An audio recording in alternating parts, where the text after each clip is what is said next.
तो लिखना सीखें 4.0 के अंतर्गत, जैसा कि ये आधारभूत सेशन है आपका आंसर राइटिंग का। अब इसमें एक बहुत ही महत्वपूर्ण विषय वस्तु आज आप सीखेंगे, वो है पुछल्ले शब्द। कैसे हम कोई भी प्रश्न को जब समझते हैं तो समझने में पुछल्ले शब्दों का क्या मतलब होता है। पुछल्ले शब्द मतलब कि जो शब्द लास्ट में लगे होते हैं किसी भी क्वेश्चन में। लाइक मैं आपको दिखा रहा हूं, यहाँ पे कुछ क्वेश्चन आपको दिखाऊंगा। जैसे मान लीजिए ये क्वेश्चन है, मैं ना ऐसे इसी रूप में क्वेश्चन में आपको लेकर के आता हूं। तो क्वेश्चन में लास्ट में यहाँ पे देखिए एक पुछल्ला शब्द लिखा होता है, मूल्यांकन कीजिए। ये क्या है? एक पुछल्ला शब्द है ना। क्वेश्चन तो कुछ और है लेकिन लास्ट में एक शब्द लिखा हुआ है, मूल्यांकन कीजिए। यहाँ पे कुछ और भी हो सकता था, जैसे कि यहाँ पे लिखा है चर्चा कीजिए, है ना। जैसे कि यहाँ पे देखिए, यहाँ पे क्या लिखा है, यहाँ पे लिखा है आपका चर्चा कीजिए, मूल्यांकन कीजिए, चर्चा कीजिए, ऐसे करके पुछल्ले शब्द लगे होते हैं प्रश्न में। तो मैंने आपको एक चीज बताई थी कि यदि आपको आंसर राइटिंग सीखना है तो आंसर राइटिंग सीखने की सबसे पहला जो चरण है आपका, सबसे प्रथम चरण है, वो है प्रश्न को समझना।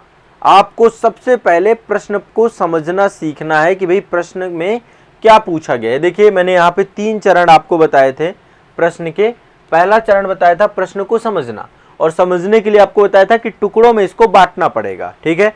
फिर दूसरे चरण में बताया था उत्तर का प्रारूप बनाना, और तीसरे चरण में आपको बताया था कि लिखना, आपको उत्तर को लिखना है, और चौथा चरण है इसका उत्तर का प्रस्तुतिकरण को आकर्षक बनाना है एक बार। और यहीं पे आपकी बात हुई थी पुछल्ले शब्दों की। तो आज के सेशन में इसकी बहुत अच्छे से चर्चा होगी पुछल्ले शब्दों की। आप लोग बिल्कुल निश्चिंत रहिए, बहुत शानदार तरीके से आपको आज सिखाने जा रहा हूं पूरे पुछल्ले शब्द। चलिए यहाँ पे आज देखिए, जब भी आप आंसर राइटिंग करेंगे तो आंसर राइटिंग करते समय आपको क्या करना है, एक बार ध्यान से सारे पक्षों को देख लीजिए आप, है ना। सभी पक्षों को यहाँ पे मैं डिस्कस करता हूँ। 4 चरण होते हैं। प्रथम चरण, कभी भी प्रश्न का आंसर, तो ये सारे चरणों को फॉलो करना है अभी जब उत्तर लेखन करेंगे। फिर है द्वितीय चरण, और ये बहुत फास्ट होंगे, क्विक होंगे, आपके अभ्यास से बहुत आप गति में आ जाएंगे। तृतीय चरण, तृतीय चरण, और है आपका चतुर्थ चरण। इन 4 चरणों में प्रश्न को हमें लिखना होता है, जिसमें से प्रथम चरण में मेरी आपसे बात यही हुई थी कि प्रथम चरण में जब आप लिखेंगे तो प्रथम चरण में यहाँ पे क्या होगा, प्रथम चरण में प्रश्न को समझना, ये सबसे इंपॉर्टेंट है, प्रश्न समझना। ये पहला चरण है, ठीक है। दूसरा चरण क्या है? दूसरा चरण है उत्तर की रूपरेखा तैयार करना। उत्तर की रूपरेखा कि क्या लिखना है हमें, और इस सब अभ्यास में लाएंगे। जितनी चीजें आपको मैंने पहले बताई हैं, इससे पहले सेशन में भी चर्चा हुई है हमारी, तो उसी चीजों को अभ्यास में लाना पूरी तरीके से। सारी चीजें अभ्यास में लाएंगे तब हो पाएगा, तैयार करना। और तीसरा चरण मैंने आपको बताया था कि तीसरे चरण में आपको उत्तर लिखना है, लिखना शुरू करना है। अब जब आप उत्तर लिखेंगे तो आपको लगेगा भाई इसको और बेहतर बनाया जा सकता है ना, इसका प्रस्तुतिकरण अच्छा किया जा सकता है। तो चौथा चरण है आपका प्रस्तुतिकरण। प्रस्तुतिकरण लिखेंगे तभी तो पता चलेगा, प्रस्तुतिकरण या प्रश्न को और आकर्षक बनाना। इन 4 चरणों पे काम करना है, जिनमें से प्रश्न को समझने में ही मैंने इसको बहुत अच्छे से विस्तार से पिछले सेशन में चर्चाएं की हैं। अब यहीं पर है आपका पुछल्ले शब्द। पुछल्ले शब्द, ठीक है, इनके बारे में चर्चा करनी है हमें, ठीक है। पुछल्ले शब्दों के बारे में चर्चा करनी है आज के सेशन में, प्रश्न को समझने में कि भाई पुछल्ले शब्दों का क्या रोल होता है। अब यहाँ पे मैं कुछ पुछल्ले शब्द लिख रहा हूं क्रम से, ठीक है। आप भी मैं चाहता हूं कि उन पुछल्ले शब्दों को लिखिएगा, ठीक है। पहला है आलोचना। आलोचना, है ना, आलोचना कीजिए, कई जगह पूछता है। दूसरा है समीक्षा। समीक्षा कई जगह पे पूछता है, समीक्षा कीजिए, ये भी आता है। कई जगह पे आता है समालोचना करना। समालोचना, आलोचना, समीक्षा करना, समालोचना करना, परीक्षा करना, परीक्षा, या कहीं पे लिखा होता है परीक्षण कीजिए, परीक्षा या परीक्षण, ये भी लिखा होता है। कई जगह पे लिखा होता है निरीक्षण कीजिए, निरीक्षण। आप लिखते जाइएगा ऐसे ही, जैसे मैं लिख रहा हूं ना, आप ऐसे ही लिखते जाइएगा, निरीक्षण कीजिए, व्हाइट शीट में लिखते जाइए। कई जगह पे लिखा होता है गुण दोषों का विवेचन कीजिए, गुण दोष का विवेचन, विवेचन कीजिए, ये टर्म्स होते हैं। अब और भी पुछल्ले शब्द हैं, जैसे कि मूल्यांकन कीजिए, मूल्यांकन कीजिए। कई जगह पे लिखा होता है आलोचनात्मक मूल्यांकन कीजिए, आलोचनात्मक मूल्यांकन, ये शब्द लिखा होता है, मूल्यांकन या आलोचनात्मक मूल्यांकन। कई जगह पे लिखा होता है विवेचना, विवेचना। कई जगह पे लिखा होता है मीमांसा, मीमांसा। कई जगह पे क्या लिखा होता है, कई जगह पे कुछ शब्द होते हैं, जैसे सिंपल से व्याख्या कीजिए, व्याख्या कीजिए, वर्णन कीजिए, व्याख्या कीजिए, वर्णन कीजिए, विवरण दीजिए, विवरण दीजिए, विवरण दीजिए। और क्या पुछल्ले शब्द होते हैं, स्पष्ट कीजिए, स्पष्ट कीजिए, कीजिए, स्पष्टीकरण दीजिए, स्पष्टीकरण दीजिए, ठीक है। और क्या होता है, टिप्पणी कीजिए, टिप्पणी कीजिए। और क्या होता है, चर्चा कीजिए, चर्चा कीजिए। ये सारे शब्द होते हैं। एक और होता है प्रकाश डालिए, प्रकाश डालिए। देखिए इतने सारे पुछल्ले शब्द मैंने यहाँ पे लिखे हैं। और कुछ आपके मन में हो तो और लिख लीजिए, दे दीजिए आप लोग। एक और होता है विश्लेषण कीजिए, विश्लेषण कीजिए, ठीक है। अब कुछ और पुछल्ले शब्द हो, यदि कुछ रह गए हों तो आप इसमें डाल दीजिए। हाँ, टिप्पणी हो गया। देखिए शीर्षक, शीर्षक अलग विषय है, शीर्षक तो कोई गद्यांश वगैरह में डिस्कस होता है। अभी इतने मैंने आपको देखो कितने लिख दिए, एक बार नंबरिंग डाल देते हैं इसमें, है ना। 1 2 3 4 5 6, आप भी डाल लीजिए, 7 8 9 10 11 12, लगभग इतना ही है। 15 16 17 18 19 हैं टोटल। इतने आपके जो है पुछल्ले शब्द होते हैं। और यदि इनको सही से ना समझा जाए तो निश्चित तौर पे सारा मामला हो जाता है गड़बड़। अब यहाँ पे देखिए, मैं एक बार आपको, ये इनमें से कुछ शब्द एक ही हैं, मतलब हमें लगता है कि ये अलग अलग है लेकिन कुछ एक ही हैं। जैसे कि 1 से लेके 6 तक, 1 से लेके 6 तक जो ये लिखे हुए हैं, ये वाला बॉक्स पूरा 1 से लेके 6 तक का बॉक्स,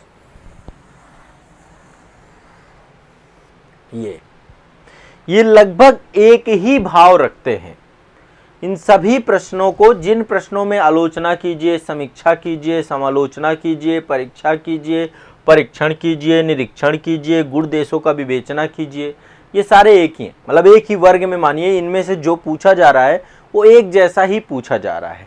अब होता क्या, इसमें क्या क्या हमें लिखना चाहिए। जैसे ऐसे कोई भी प्रश्न आते हैं जिनमें से ये 6 पुछल्ले शब्द लगे हुए हैं, तो इनमें आपको उत्तर में आपकी क्या मांग होती है। देखिए पहली मांग होती है कि आपको कोई भी जो प्रश्न के तथ्य हैं, प्रश्न के जो तथ्य हैं, यहाँ पे देखिए एक टर्म्स लिखा हुआ है, यहाँ पे देखिए एक टर्म्स है आपका, ये टर्म्स आप देख पा रहे होंगे, ये टर्म्स है, ये टर्म्स लिखा हुआ है। 6वां नंबर टर्म्स देखिए लिखा हुआ गुण दोषों का विवेचन। तो इस पूरे उसमें जब आप उत्तर लिखेंगे तो तथ्यों के गुण एवं दोष,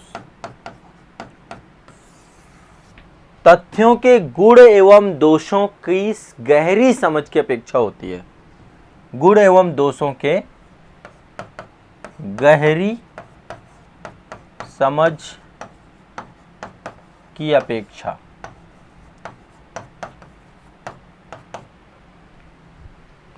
कि आप जब कभी भी आप लिखेंगे तो आपको यह ध्यान रखना है कि जो किसी भी तथ्य को आप लिख रहे हैं, कोई भी चीज लिख रहे हैं, उसके अच्छाई और उसकी बुराई दोनों के पक्षों के बारे में आप लिखिए। ठीक है, ध्यान रखिए, दोनों के पक्षों को आप कोशिश करिए बराबर बराबर अनुपात में लिखिए। जैसे 50% अच्छाई और 50% बुराई, 50% गुण और 50% दोष जब भी। लेकिन यहां पे एक शब्द है ऊपर आपका, आलोचना कीजिए। आलोचना में आपको यह ध्यान रखना, आलोचना कई बार हम सोचते हैं ना, क्रिटिकली आप एग्जामिन करते हैं किसी चीज को, क्रिटिसाइज करते हैं, तो यहां पे आलोचना में हमें नकारात्मक पक्ष को थोड़ा ज्यादा लिखना होता है, सकारात्मक को थोड़ा कम लिखना होता है, सकारात्मक को कम लिखना होता है। आलोचना में भी दोनों पक्ष ही आएंगे, नकारात्मक और सकारात्मक दोनों आएंगे, लेकिन इसमें नकारात्मक 70% होता है और सकारात्मक लगभग 30% होता है। बाकी सभी में चाहे समीक्षा करनी हो, किसी चीज की समीक्षा करेंगे तो क्या होगा, आपको उसके दोनों पक्षों को लिखेंगे ना, तभी तो समीक्षा हो पाएगी। मान लीजिए मुझे आपके कार्य की समीक्षा करनी है, तो मैं उसकी अच्छाई भी बताऊंगा, उसकी जो है गुण भी बताऊंगा, दोष भी बताऊंगा। अच्छाई भी होगी, बुराई भी होगी, सकारात्मक भी होंगे, नकारात्मक भी होंगे। समालोचना करना होगा तो अच्छाई और बुराई बराबर बराबर अनुपात में। परीक्षण करना किसी चीज का तो पर अच्छाई और बुराई दोनों कि क्या सही है क्या गलत है। क्या निरीक्षण करना है, एक ही शब्द है। गुण दोषों का विवेचन, तो ये आपको समझ में आ रहा है क्या है इसका मतलब। हाँ, रेखांकित कीजिए, ये भी कई बार आता है, रेखांकित कीजिए भी आपका उसी में आ जाएगा, जो वर्णन कीजिए, चर्चा कीजिए, अभी बाद में उसको लिख देंगे। आप इसको समझिए पहले, ये मुझे टोटल टॉप 5 आप बताइए, सभी एक ही वर्ग में हैं और इसमें तथ्यों के गुण दोषों की गहरी समझ की आपसे अपेक्षा होती है।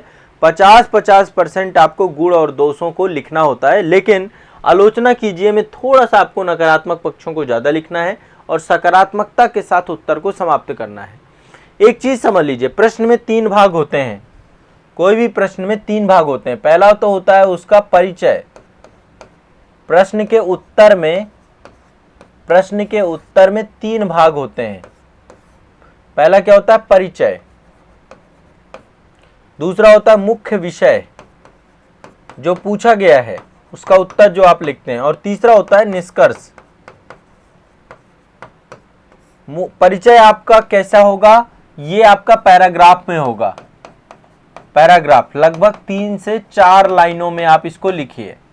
मुख्य विषय आपका दोनों तरीके हो सकते हैं, पॉइंट में भी आप लिख सकते हैं, पॉइंट में भी और पैराग्राफ में भी, पैराग्राफ में दोनों चीजें हो सकती हैं पैराग्राफ में। और निष्कर्ष भी आपको पैराग्राफ में लिखना चाहिए, लास्ट में निष्कर्ष भी आप, और निष्कर्ष हमेशा पॉजिटिव होना चाहिए, सकारात्मक होना चाहिए, सकारात्मकता की तरफ होना चाहिए, आपका इशारा हमेशा पॉजिटिविटी की तरफ होना चाहिए। ये तो उत्तर के 3 पक्ष हैं।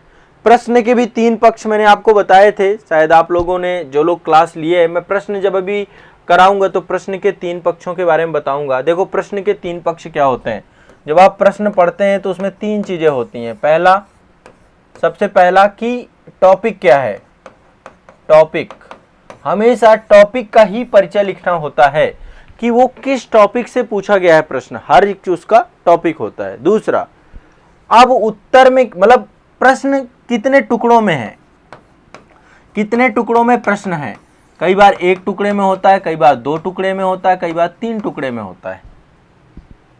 ठीक है, ये आपको ध्यान रखना है, प्रश्नों को देखना पड़ता है हमें। मैं जैसे एक एग्जाम्पल के तौर पे आपको लास्ट टाइम पे मेरी डिस्कशन हुई थी, मैं एक बार दिखाता हूँ। हाँ ये है आपका, ये प्रश्न में सूचना दी गई होती है, टॉपिक दिया गया तो होता है, और उत्तर किस कीवर्ड का लिखें, ये 3 चीजें मैंने आपको बताई थी। फिर से एक बार, मतलब एक तो आयोग या जो प्रश्न पूछा जाएगा उसमें कुछ आपको सूचना दी जाएगी, इन्फॉर्मेशन, इन्फॉर्मेशन से कोई लेना देना नहीं है आपका।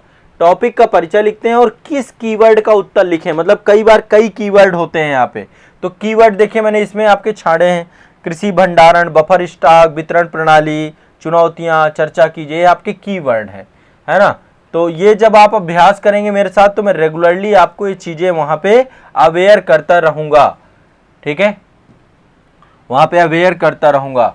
तो यहां पे देखिए पहला मैंने आपको टॉपिक बताया, दूसरा टुकड़ों में विभाजित करना या इसी को कीवर्ड कहते हैं, कीवर्ड, और तीसरा है सूचना कि एक इंफॉर्मेशन दी जाएगी आपको कि भाई प्रश्न की ये इंफॉर्मेशन है, ठीक है ना। हाँ तो यहां पे देखिए ये आपका बात हो रही थी हमारी आंसर राइटिंग के सेशन की, उत्तर लेखन को लेकर के हम डिस्कस कर रहे थे। तो मैंने आपको यहाँ पे बताया कि ये जो आपके पुछल्ले शब्द है इनका मतलब क्या है, आपको इसमें आपको गुण दोषों की गहरी समझ की आपकी अपेक्षा होती है और 50-50% आपको गुण और दोष लिखने होते हैं। क्लियर है, स्पष्ट है, कोई दिक्कत तो नहीं है, सिंपल सा मामला है आपका, ठीक है, क्लियर है, स्पष्ट है। चलिए आगे बढ़ते हैं। अब यहाँ पे 2 शब्द आपके हैं, एक तो मूल्यांकन, दूसरा आलोचनात्मक मूल्यांकन। इन दोनों को भी एक बॉक्स में रख दीजिए, ये दोनों एक ही हैं, 7 और 8 नंबर, 7 + 8 1, यहाँ 1 से लेके 6 तक एक हैं, सारे ये एक ही हैं, 7 और 8 भी एक हैं। अब देखो इसमें क्या होता है, मूल्यांकन, जब किसी चीज का मूल्यांकन करते हैं तो मूल्य का अंकन, मूल्यांकन का मतलब क्या है, किसी चीज का मूल्य आंकना, है ना। क्या होता है मूल्यांकन का मतलब, किसी चीज का मूल्य आंकना, वैल्यू आंकना, मूल्य का अंकन। मार्केट में जाते हो तो कोई चीज का सामान देखते हो, सामान देखने के बाद उसका मूल्य आंकते हो ना, मान लीजिए ये बॉटल है पानी की, है ना, तो अब इसका एक मूल्य है, इसकी एक वैल्यू है, ठीक है। अब वैल्यू कैसे पता चलती है, वैल्यू पता चलती है 2 कारणों से, उसका महत्व क्या है, महत्व, महत्व वैल्यू बताता है। मैं यही बॉटल आपको कह दूं कि भाई ये 50,000 की बॉटल है, तो आपको पता है कि इसकी वैल्यू इतनी नहीं है, इसका महत्व इतना ज़्यादा नहीं है। पानी तो आप ग्लास से भी पी लेंगे, पानी तो आप अपने चुल्लुओं से पी लेंगे, लेकिन अब आपको स्टोर करके कहीं पे ले जाना है तो जगह और स्थान के हिसाब से आपको वैल्यू पता चलेगी। जैसे मैं आपको एक एग्जाम्पल बताता हूँ, मान लीजिए आप किसी ऐसे स्थान पे गए हैं जहाँ पे बारिश थोड़ी थोड़ी देर में होती रहती है, उदाहरण के तौर पर बता रहा हूँ। मान लीजिए कोई ऐसे स्थान पे है जहाँ पे बारिश बहुत कम होती, मान लो आप राजस्थान में हैं, है ना, वहाँ पे आमतौर पे कभी छिटपुट बारिश हो जाती है, और बारिश होती भी है तो आप आसानी से आसपास कहीं पर भी बच सकते हैं बारिश से। तो वहाँ पे कोई रेनकोट आपको बेचेगा तो आपको बहुत ज़्यादा उसका महत्व तो नहीं लगेगा। अभी कई एग्जाम्पल है, मैं एक छोटा सा एग्जाम्पल बता रहा हूँ। इसी एवज में आप उल्टा मान लीजिए पहाड़ों में गए हैं, आसपास कोई घर नहीं दिख रहा, कुछ नहीं दिख रहा है, और वहाँ हर एक 10 मिनट, 20 मिनट, 50 मिनट बाद बारिश हो रही है। पहाड़ों में आमतौर पे होता है कि बारिश हो जाती है ना। तो वहाँ क्या होगा, वहाँ रेनकोट की वैल्यू अलग होगी, महत्व अलग होगा, और मैदान में रेनकोट की वैल्यू अलग होगी। घर में क्या रेनकोट पहन के रहते हो क्या आप? नहीं रहते ना, बारिश होती है अपना घर के अंदर रहते हो। अब ये रेनकोट वाला एग्जांपल मेरे दिमाग में इसलिए आ गया क्योंकि अभी मेरे घर यहाँ बारिश चल रही है, बाहर खूब तगड़ी बारिश चल रही है, मानसून आ चुका है। तो ऐसे ही भोजन का है, तो चीज़ों की समय के हिसाब से वैल्यू बढ़ती घटती रहती है। अभी इस समय टमाटर जो है इतना महंगा हो गया है, कैसे महंगा हो गया है? क्योंकि उसकी वैल्यू बढ़ गई, डिमांड बहुत ज़्यादा है, सब्जी का राजा है वो, आलू के बाद टमाटर ही है, दूसरा नाम उसी का आता है। कहने का मतलब किसी भी चीज़ का मूल्य आंकना, यही इसी को बोलते हैं मूल्यांकन। तो मूल्यांकन के लिए आपसे ये अपेक्षा आयोग करता है कि जो भी विषय पूछा गया है उसका महत्व बताइए। आप उसका महत्व कैसा बताइए, एक तो वर्तमान महत्व कि वर्तमान इसका क्या महत्व है, दूसरा इसका पहले सर्वकालिक महत्व बताइए। सर्वकालिक मतलब भूत भविष्य जो भी महत्व हो सकता है। तो मूल्यांकन में आपको महत्व लिखना होता है, आमतौर पे क्या लिखना होता है, महत्व लिखना होता है, ठीक है। और लास्ट में आप उसकी कमियां भी बताएं कि इसकी उपयोगिता कितनी है है ना। महत्व में उपयोगिता के बारे में, इसमें और क्या है, मूल्य का अंकन होगा किससे, उपयोगिता से। किसी चीज की उपयोगिता कितनी है, कमियां क्या है, इसमें सारी चीजें आपको मूल्यांकन में बतानी होती हैं। ठीक है, तो ये आपको ध्यान रखना है। क्लियर है। अब मान लीजिए जब मूल्यांकन कर रहे हो, मूल्यांकन यदि हम कर रहे हो, तो मूल्यांकन को करते समय यदि हमें गुण दोषों दोनों पे काम करना है, गुण और दोष, देखो पहले तो आप क्या कर रहे हो, महत्व बता रहे हो। ठीक है, ये हो गया केवल मूल्यांकन कीजिए, यहां पे शब्द लिखा आलोचनात्मक मूल्यांकन करिए। तो जब हम गुण और दोष दोनों बताते हुए महत्व को इंगित करते हैं, ठीक है, पहले वाले में क्या है, पहले वाले मूल्यांकन कीजिए, इसमें महत्व है, साथ में उपयोगिता है, महत्व प्लस उपयोगिता। अभी सब अप्लाई कराऊंगा, जब मैं आंसर राइटिंग कराऊंगा तो इनको अप्लाई कराऊंगा। यहां पे क्या है, गुण दोष, और गुण दोषों के साथ हमें महत्व को लिखना है, कमियां भी बतानी है, दोष भी बताने हैं, तुलना भी करनी है कि किसी वस्तु का कितना महत्व है, क्या क्या कमियां हैं उसके। कई बार होता है ना, हर चीज के प्रोज एंड कॉन्स लिखने होते हैं, तो ये आलोचनात्मक मूल्यांकन के अंतर्गत आ जाता है। ठीक है, तो आलोचनात्मक का मतलब गुण दोषों के बारे में बताना, मूल्यांकन का मतलब महत्व के बारे में बताना। तो जब महत्व को गुण दोषों के साथ बताए तो आलोचनात्मक मूल्यांकन हो जाएगा, उपयोगिता को गुण दोषों के साथ बताएं तो आलोचनात्मक मूल्यांकन हो जाएगा। ठीक है, और मूल्यांकन में क्या है, महत्व के बारे में चर्चा करना, वर्तमान महत्व, सर्वकालिक महत्व। क्लियर है, स्पष्ट है, बताएं। अब जब किसी भी चीज का महत्व बताओगे तो उसकी कमियां तो ऑटोमेटिक आपको बतानी पड़ेंगी ना, तभी तो महत्व उसका पता चलेगा ना कि कितना महत्व है। मुझे खुद बताइए भाई, महत्व तब पता चलता है जब कमियां भी पता होनी चाहिए, तब किसी चीज का महत्व बता सकते हो आप कि नहीं नहीं ये इस परिस्थिति में ये काम नहीं कर पाएगा, तभी तो महत्व उसका एग्जैक्ट निकल के आएगा ना। हाँ, समझ गए मेरी बात को आप? सभी लोग समझ रहे हैं मैं क्या समझा रहा हूं? बाकी जब एप्लीकेशन सेक्शन आएगा ना तब बहुत अच्छा हो जाएगा।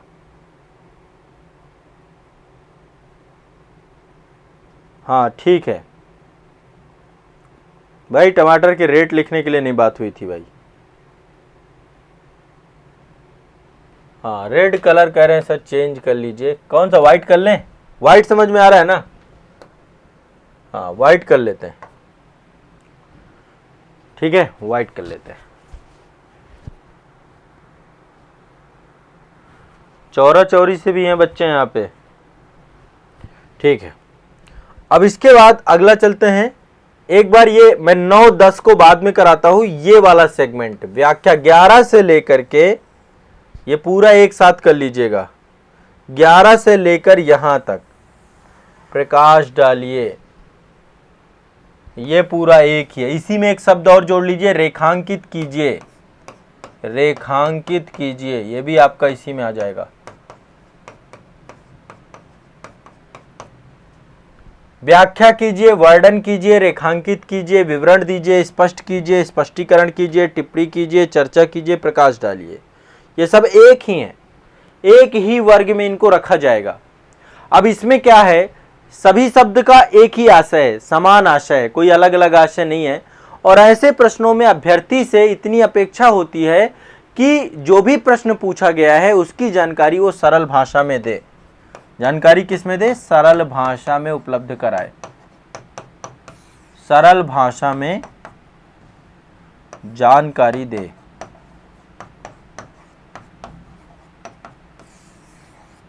बताए कोई दिक्कत हो तो? इतना बहुत सिंपल सा है मैं जो ये समझा रहा हूं।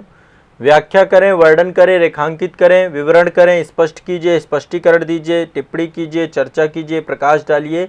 ये सब आपको क्या लिखना है? आसान भाषा में आपको उसके बारे में, उस टॉपिक के बारे में जो पूछा गया उसके बारे में जानकारी उपलब्ध करानी है, बस।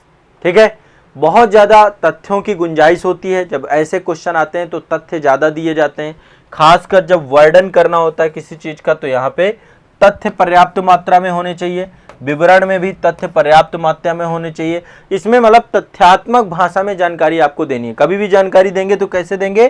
तथ्यपरक, फैक्चुअल जानकारी होनी चाहिए आपकी। कैसी जानकारी होनी चाहिए? फैक्चुअल जानकारी होनी चाहिए, भाषा सरल होनी चाहिए। ठीक है, तो ये आपको ध्यान रखना है। ये एक मतलब उसके बारे में बता देना जो आपने पढ़ा है। इसमें कोई ऐसा नहीं गुण दोष लिखने, कुछ ऐसा नहीं लिखना है, आसान भाषा में चीजों को समझा देना है। समझ रहे बात को? हाँ, सिंपल सा है ये भी माजरा। ठीक है, सरल भाषा में आपको केवल इंफॉर्मेशन देनी है। कैसे इंफॉर्मेशन देनी है? तथ्यात्मक इंफॉर्मेशन। ठीक है, तो ये एक वर्ग बन गया आपका 11 से लेके 18 तक के जो आप लिख रहे हैं, इनमें से एक ही तरीका है। अब यहाँ पे एक लास्ट में आपका टर्म्स दिया गया, विश्लेषण कीजिए। ये बड़ा शब्द आता है कि भाई किसी चीज का विश्लेषण करना है तो इसका मतलब क्या होता है। ठीक है, विश्लेषण का मतलब होता है कि किसी एक विचार के कथन को सरल सरल हिस्सों में विभाजित करना। विश्लेषण का मतलब क्या होता है? कोई भी जो क्वेश्चन में विचार दिया गया है, कथन दिया गया है, थॉट दिया गया है, कोई विचार दिया गया है, कोई कथन दिया गया है, विश्लेषण किसी चीज को कई हिस्सों में विभाजित कर देना, कई हिस्सों में उसको लिखना। जैसे कि क्या है, क्यों है, कैसे है, कब है, कहां है, जो WH फॉर्म की चीजें होती हैं। WH फॉर्म पे सोचना किसी चीज को, तभी तो विश्लेषण करोगे ना कि अच्छा ये चीज है तो क्यों है, कैसे है, कब है, कहां है, कितना है। ऐसे सभी संदर्भों को समझ करके जब हम किसी विषय पर विचार करते हैं, कथन को तोड़ते हैं, ठीक है, इसमें क्या करना है? कथन को कई हिस्सों में विभाजित करना। विचार या कथन को कई हिस्सों में विभाजित करना,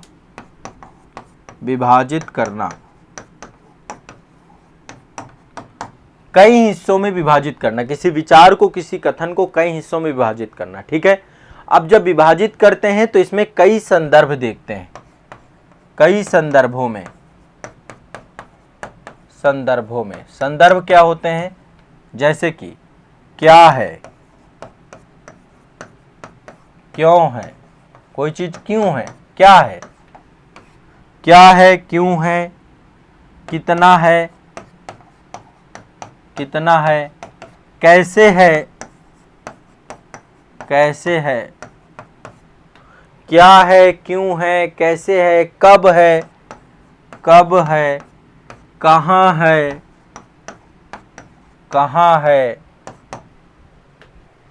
क्या है, क्यों है, कितना है, कैसे है, कब है, कहां है।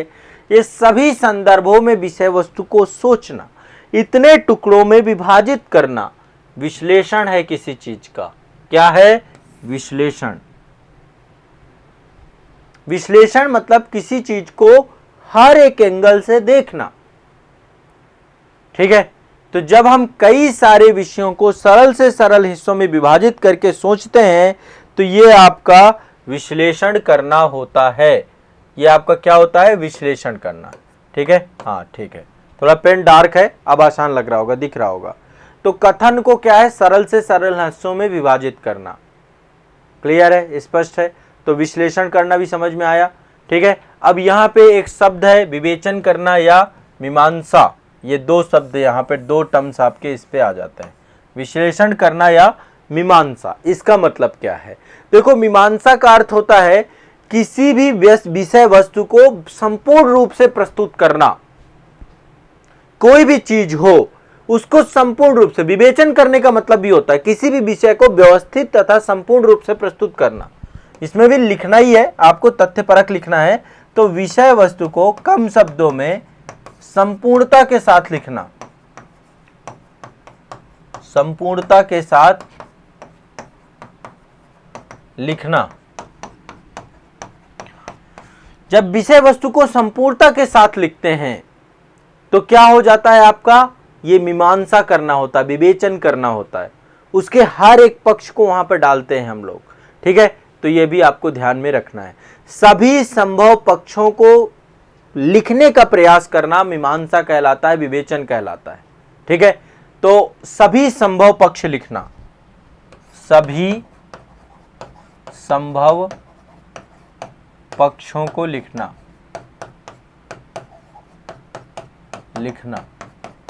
ये भी आपका मीमांसा के अंतर्गत आता है। जब ऐसे क्वेश्चन आएंगे मैं आप सभी को दूंगा, मतलब ये जितने पुछल्ले शब्द है ना, सबको एक एक लगा के क्वेश्चन आपको दूंगा और सबका प्रैक्टिकली आपको बताऊंगा। अभी लिख लो और इनका काम आएगा आपको, ठीक है। ये आपको दिमाग में बैठा के रखना है, ठीक। थोड़ा सा तर्कपूर्ण लिखना। कैसा लिखना? तार्किक लिखना, तार्किक लिखना, सभी पक्षों का तर्कपूर्ण लिखना। तो विवेचन और मीमांसा में आपके ये पक्ष आ जाते हैं। अब इस तरीके से आपके लगभग देखिए, आलोचनात्मक, समीक्षा, समालोचना, परीक्षा, परीक्षण, निरीक्षण, गुणदोष, ये आपको समझ में आ गए। इसमें तथ्यों के गुण दोष के बारे में लिखना है। गहरी समझ की अपेक्षा होती है। 50-50% आपको गुण दोष लिखना होता है, ठीक है। इसके बाद किस चीज का मूल्यांकन करना? आलोचनात्मक मूल्यांकन क्या क्या है?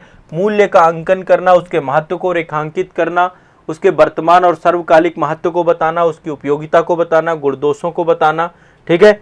इसके बाद विवेचना और मीमांसा में विषय वस्तु की संपूर्णता के साथ उसको लिखना, ठीक है। फिर यहाँ पे आपको व्याख्या, वर्णन, रेखांकित, विवरण, स्पष्ट कीजिए, स्पष्टीकरण, चर्चा, ये सब आपको सरल भाषा में जानकारी देना।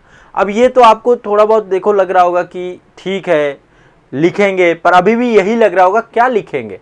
अब ये सब कुछ जब हम जब इसको प्रयास करेंगे लिखने का, वहां पे जब अप्लाई करेंगे कि अच्छा विश्लेषण कर रहे हैं तो विश्लेषण में अच्छा ये पॉइंट डालो, तब आपको विश्लेषण समझ में आएगा कि अच्छा इसके किसी भी कथन को कई हिस्सों में कैसे बांटा जा सकता है, कैसे हम क्या, क्यों, कब, कैसे इन संदर्भों के आधार के तहत हम चीजों को समझ सकते हैं।